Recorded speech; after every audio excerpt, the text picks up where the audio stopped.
Purihin po ang ating pinakamamahal na Panginoon, pinakamataas sa pagpupuri, pagwawalhati, pagdadakila. Walang iba kundi sa ating pinakamamahal na Panginoon po lamang at dobleng paggalang po sa ating beloved parents in the Lord. At patuloy po nating inaalaala, hindi po natin malilimutan ang pinagpalang aral at turo na iniwan sa atin ng ating dearly beloved and honorable Pastor Evangelist Wilde Estrada Almeda at ang ating dearly beloved and honorable Assistant Pastor Linz Almeda. Taos pusong pagbati rin po to the whole Almeda family. At ako po nagpapabot ng pagbati sa aking minamahal na mga co-workers, to all the beloved preachers, prayer warriors, at maging sa inyo mga minamahal kong mga kapatiran, at sa mga live webcast viewers, isa pong pinagpalang magandang gabi sa ating lahat. Purihin po ang ating pinakamamahal. Ako po nagpupuri, nagpapasalamat sa ating pinakamamahal noon sa dakilang pribilehiyo na ipinagkaloob sa akin na ating dakilang Diyos na siya ay aking muling mapasalamatan. Malawalhati at may taas ang kanyang dakilang pangalan. Mga minamahal, ako po nagpupuri, nagpapasalamat sa ating pinakamamahal noon. Sa dakilang tagumpay na ipinagkaloob ng ating dakilang Diyos sa pagdaraos natin ng 32nd Church Anniversary and Revival Crusade sa dako ng Calapan, Mindoro Station na tunay na pinagpala ng ating pinakamamahal na Panginoon, mga minamahal. Dahil during hayo pa lamang, mga minamahal, halos 700 plus souls na po ang tumanggap sa pangalan ng ating pinakamamahal na Panginoon, mga minamahal. And during the crusade, mga minamahal, 69 souls po yung nabautismuhan sa tubig sa pangalan ng ating pinakamamahal na Panginoon. At kami nagpapasalamat sa ating pinakamamahal na Panginoon dahil before the anniversary, mga minamahal, napakalalakas po ng ulan na dumating. Araw-araw, mga minamahal, umuulan sa dako ng Calapan, mga minamahal. At nabalitaan po namin na may darating po ng mga beloved children, mga minamahal. Kaya kami po ay nananalangin sa ating pinakamamahal na Panginoon na pagkalooban po tayo ng napakagandang panahon sa dakong yun, mga minamahal. And 3 days, mga minamahal, bago yung ating anniversary, tumigil na po yung pag-ulan sa dako ng Calapan, mga minamahal. At nakarating po na maluwalhati ang ating mga beloved children sa dako ng Calapan, Mindoro Station na tunay na pinagpala ng ating pinakamamahal. Tirik na tirik yung araw, mga minamahal. Tagumpay na naman ang mga Kristiyano ng ating pinakamamahal noon. Praise the Lord! Nagpapasalamat ako sa ating pinakamamahal noon, mga minamahal. Ma-share ko lamang po ang aming buhay na patuo nang hindi pa nakakakilala ang aking beloved father sa banal gawain ito, mga minamahal. Ang aking beloved father ay nangarap na siya po ay maging politician dahil pangarap niya na paglingkuran ng bayan ng San Pascual, Batangas, mga minamahal. At nang siya'y mahasikan ng salita ng ating pinakamalapay noon sa pamamagitan ng aking beloved mother, mga minamahal, kadaka, tinalikuran po niya ang kanyang pangarap, mga minamahal, dahil na-realize siya na mahalagang maglingkod sa tao. Ngunit mas mahalaga po na maglingkod tayo sa ating pinakamalapay noon. Kaya kami po nanirahan sa dako ng Lemery, Batangas, mga minamahal, sa tapat po ng ating chapel. At sa aming paglilingkod sa ating pinakamalapay noon, sinubok po yung pananampalataya ng aking mga minamahal na mga magulang, mga minamahal. Dumanas kami ng grabing kahirapan. At nakilala yung aking beloved father sa dakong yun, mga minamahal, hindi dahil sa siya'y may mabuting bagay na ginawa o dahil sa kami may mayaman, mga minamahal. Nakilala siya, mga minamahal, dahil kami po ibaon sa pagkakautang.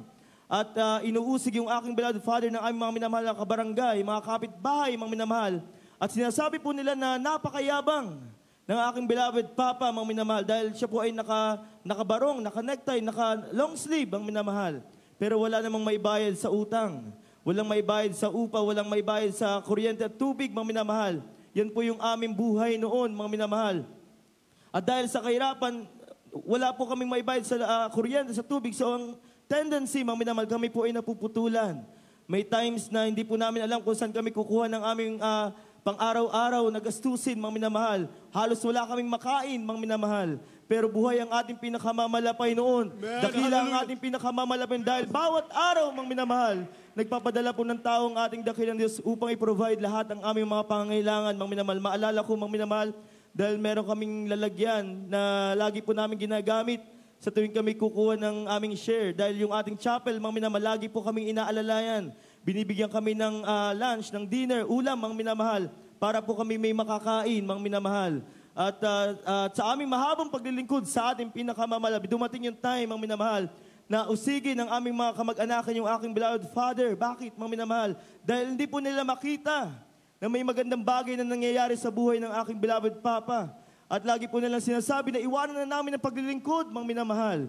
At dumating yung time na inofire na lang aking beloved father na kami po'y pag-aaralin kami magkakapatid, mga minamahal. Bibigyan ng pangpuhunan ng aking beloved father para makapagsimula Pero ang kapalit, mga minamahal, iiwanan po namin ang paglilingkod sa ating pinakamamahal na Panginoon. At akala ng aking beloved Papa, ito po'y pagpapala. Ngunit siya po'y napayuhan ng ating beloved ordained preacher sa dako ng Lemery, Batangas, mga minamahal, na kung hubarin ang uniform ng aking beloved Papa, kailanman di na niya mapapatunayan ng Diyos na ating pinaglilingkuran na ibuhay at makapangyarihan, mga minamahal. Kaya tinanggihan niya yung offer, mga minamahal. Nagpatuloy kami sa paglilingkod sa ating pinakamamahal na Panginoon, mga minamahal. At kahit kami nasa mga murang edad namin, mga minamahal, sa aming kaliliitan, hindi po kailanman sumagi sa aming isipan na mag-question sa kabutihan, sa katapatan, sa kagandahang loob ng ating pinakamamahal na Panginoon sa aming buhay, mga minamahal. Dahil naturuan po kami ng ating beloved ordained preacher, aking beloved Papa, sa pangunang pagtuturo ng ating minamahal na magulang sa malapay ng The Hulam at the Family, mga minamahal, na sa gitna ng kahirapan sa panahon ng pangangailangan, mga minamahal, wala po tayong ibang tatawagan kundi ang ating pinakamamahal na Panginoon. Sa lahat ng panahon ng ating buhay, mga minamahal, tayo po'y magpupuri ng may buong kalakasan. Hindi tayo magsasawa na iiyak sa pangalan ng ating pinakamamahal na Panginoon, mga minamahal. At yan po'y bagay na aming ginawa, mga minamahal. At sa aming paglilingkod sa ating pinakamamahal na Panginoon, may times na sinusunod naman namin lahat ng aming mga duties sa kahabagan lamang ng ating pinakamamahal na Panginoon. Pero kami po'y nagtataka dahil hindi pa rin dumadalo yung masagalang pagpapala ng ating pinakamamahal na Panginoon. Kaya nagpa-counsel yung aking beloved father sa ating beloved ordained preacher, mga minamahal. At isang bagay lamang po ang kanyang natanong kung nagbibigay ng may katapatan ang aking beloved Papa, mga minamahal. Hindi po siya nakasagot, mga minamahal. Dahil alam po niya na hindi siya nagbibigay ng may katapatan sa ating pinakamamahal na Panginoon. At dito po namin napatunayan, mga minamahal, na totoo po ang lahat ay itinuro ng ating minamahal, ginagaling ng mga pastor, mga minamahal. At kung ito po yung ating susundin at tatalimahin, mga minamahal, mararanasan po natin masagalang pagpapala na nagmumula sa ating pinakamamahal na Panginoon, mga minamahal. Kaya magmula na magbigay ng may katapatan ng aking beloved Papa sa maliit at malaki na kanyang tinatanggap, nakita po namin na kami po'y pinagpala ng ating pinakamamahal na Panginoon, mga minamahal. Alam niyo, mga minamahal, yung aking beloved Father, nag-umpisa siya na taga-timpla ng kape. Ngunit sa mayamang kahabagan ng ating pinakamamahal, sa unang dalangin ng ating minamahal, ginagalang ng mga pastor, mga minamahal, ginawa po siyang manager ng ating pinakamamahal na Panginoon. At dahil sa trabaho yun, mga minamahal, unti-unting nabayaran lahat ng aming mga pinagkakautangan, mga minamahal. Yung pangarap ng aking beloved Papa na magkaroon ng sasakyan, ang Diyos po ang nagkaloob niyan, mga minamahal. Purihin po ang ating pinakamamahal na Panginoon. Pinupurit, pinapasalamatan ko ang ating pinakamamahal na Panginoon maging sa aming buhay, sa aming patuloy na paglilingkod sa ating pinakamamahal na Panginoon. Batid natin, mga minamahal, na ang buhay Kristiyano hindi po palaging rosas, mga minamahal. Meron po tayong mga trials na dadaanan, mga minamahal. At few years back, mga minamahal, I think that was 2 to 3 years ago, mga minamahal, dumanas kami ng grabing paglilinis, pagtutuwid ng ating pinakamamahal na Panginoon dahil yung aking beloved Papa may mga bagay na nagawa na hindi po naging kaaya-ayas dakilang pangalan ng ating pinakamamahal na Panginoon. And as a consequence, mga minamahal, nagkaroon siya ng malaking problema sa kanyang trabaho. Yung kanyang mga amo na kanyang pinagtatrabahuhan, mga minamahal, isa-isa po siyang sinampahan ng kaso, mga minamahal. May time, mga minamahal, na siya po'y dadakpilan ng mga pulis, mga minamahal, sa dako ng San Pascual. Ngunit nakilala ng mga pulis yung aking beloved Father dahil sa kabagan ng ating pinakamamahal na Panginoon, ang aking beloved Papa nagtuturo sa mga kapulisan sa ating values formation, spiritual transformation, mga minamahal. At inimbrihan nila yung aking beloved Papa, mga minamahal, na sinabi nila, Sir, meron po dito sa amin na order na kayo po'y aming dakpin, pero hindi po namin gagawin. Kayo na lamang po ang mag-surrender dito sa aming station, mga minamahal. At kaya nung gabing yun, mga minamahal, sinamahan po namin yung aking beloved Papa. Kami ng aking mahal na kapatid, mga minamahal. Hinatid po namin sa station, mga minamahal. Akala po namin, mga minamahal, makikita po namin yung aking beloved Papa na nasa likod ng mga rehas, mga minamahal. Ngunit po rin ang ating pinakamamahal na Panginoon, mga minamahal, dahil sa kabutihan ng ating dakilang Diyos, mga minamahal, yung aking beloved Father, doon po dinala sa magandang kwarto ng mga pulis, mga minamahal. Hindi po siya itinrate na kriminal, mga minamahal. Itinrate po ang aking beloved Papa na bisita nila, mga minamahal.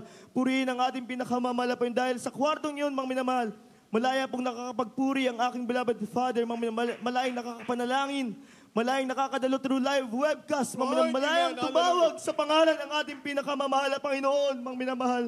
hanggang sa dumating yung time, mga minamahal, na makalabas ng kulungan ng precinct yung aking beloved father, mga minamahal.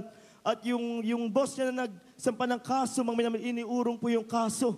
Purihin ang ating pinakamamahal na Panginoon, mga minamahal. Napakabuti po ng Diyos sa ating pinaglilingkuran, mga minamahal. Purihin ang ating pinakamamahal na Panginoon. Maalala ko, mga minamahal, dahil may mga times na nagkakaroon ng hearing yung aking beloved father, mga minamahal.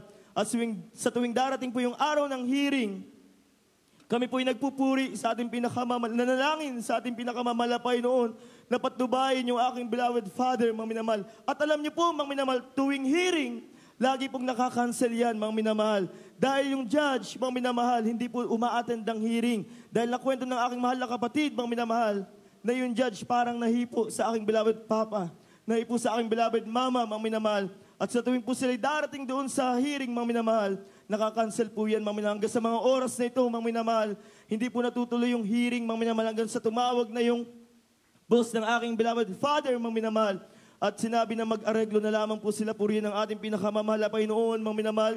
Napakabuti ng ating dakilang Diyos, mga minamahal. Napatunayan po namin, mga minamahal, sa lahat ng panahon ng ating buhay, sa panahon ng kasaganaan at kahirapan, kasama po natin ang ating pinakamamahal na Panginoon. Hindi po tayo pababayaan ng ating pinakamamahal na Panginoon, mga minamahal. Kapuri-puri ang dakilang pangalan ng ating pinakamamahal na Panginoon, mga minamahal. Dahil lang sa mga oras ito na unti-unti na pong naaayos yung problema ng aking beloved father sa mayamang habag at awa ng ating pinakamamahal na Panginoon. Sa unang dalangin ng ating minamahal, ginagaling ng malapastor, mga beloved children, mga minamahal. Purihin po ang ating pinakamamahal na Panginoon. Nagpapasalamat ako sa ating pinakamamahal na Panginoon. Maging sa aking buhay, mga minamahal, dito na po ako nabiyayaan na makakasama sa buhay ng aking beloved wife, mga minamahal, at ma-share ko lamang po ang patotoo ng aking beloved wife dahil nung siya po ay nagdadalang tao sa aming beloved first daughter, mga minamahal. Wala po siyang ibang prayer kundi siya po ay ma-normal delivery. So ang tanging panalangin namin sa ating pinakamamahal na Panginoon, ma-normal delivery yung aking beloved wife, mga minamahal. Pero nung kami magpa-check sa aming OB, tinapat po kami ng OB na mas malaki po yung chance na mas cesarean section yung aking beloved wife, mga minamahal. Kaya kami po yung nagpa-backup prayer sa ating mga beloved children, mga minamahal. At patuloy na nalangin sa ating pinakamalapit hanggang sa dumating yung time na kabuuan na ng aking beloved wife, mga minamahal. Ngunit hindi po talaga kayanin na ma-normal delivery yung aking beloved wife. Dahil nag-trial of labor siya, mga minamahal. At dinala siya sa isang room, chine-check yung kanyang status, yung heart rate ng baby, mga minamahal. Pero tumataas, bumababa yung heart rate ng baby. May dumating yung time na nanginginig na yung aking beloved wife dahil hindi na talaga kayanin, mga minamahal. So bago siya dalhin sa delivery room, mga minamahal, kami pinatawag, mga minamahal, ng aking beloved papa, mga minamahal, upang siya ipag-pray. At isang bagay lamang po sumagi sa aking isipan dahil before that kami po ay nanonood, mga minamahal, na mga patotoo at napanood po namin yung patotoo ng one of the daughters of our dearly beloved and world pastor, mga minamahal. At isang bagay lamang po ang nanatili sa aking puso, mga minamahal, na hindi po ang kalooban namin, kundi ang kalooban ng ating pinakamamalapit na mangyari sa aming buhay. So yun lamang po nasambit ko sa aking panalangin, mga minamahal. Kami po lumabas na ng room, mga minamahal. At after 30 minutes, mga minamahal, nailabas po ng maluwalhati yung aking beloved first baby, mga minamahal, na pinag-ingatan ng ating pinakamamalapay noon. Ngunit hindi po malubos yung aking kagalakan hanggat hindi ko po nakikita yung aking beloved wife, mga minamahal. And after 1 hour, mga minamahal, dinala na po sa room yung aking beloved wife na ligtas. Pinag-ingatan ng ating pinakamamalapay noon, mga minamahal.